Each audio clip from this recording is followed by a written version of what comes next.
Welcome. I am your host, the Galleria Guru. I am an appraiser trainee and a real estate expert.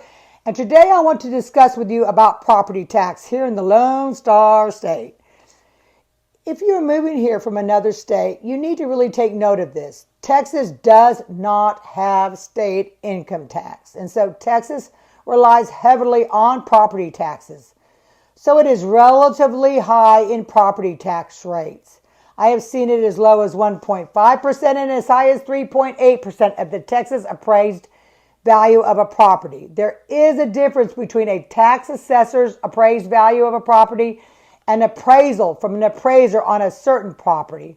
However, I will leave that for another time to discuss. So let's get into more detail about the property taxes. Texas is one of the few states in the United States that does not impose a state income tax.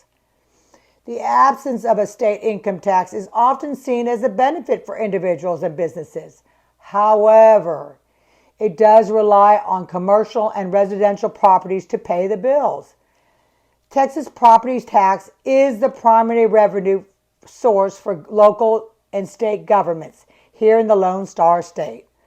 We do have some exceptions and various relief measures to help alleviate the burden of property taxes for certain individuals and groups, such as homestead exemptions for homeowners in a primary residence, exemptions for veterans, disability, seniors, agriculture, etc.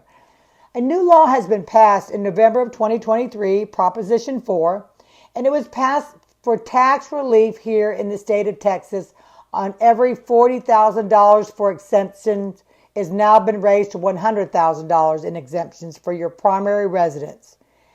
If you're a senior citizen, you get $110,000 in exemption for your primary residence. This is a savings on average of about $100 a month for every property. Also take note, the tax assessor cannot raise your taxes any higher than 10% a year on the primary resident in addition to the state relief that was passed in November of 2023. So in summary, Texas does not have state tax, so we rely heavily on property tax. But even with the tax relief, you need to look at the taxes per property because it is extreme ranges that are set. And it really needs to be reviewed before you even decide to purchase that property. If you have any questions or concerns, my name is Susan Collins, and I would be happy to discuss this in more detail with you. If you want to email me or give me a call, I would be happy to talk. Bye for now.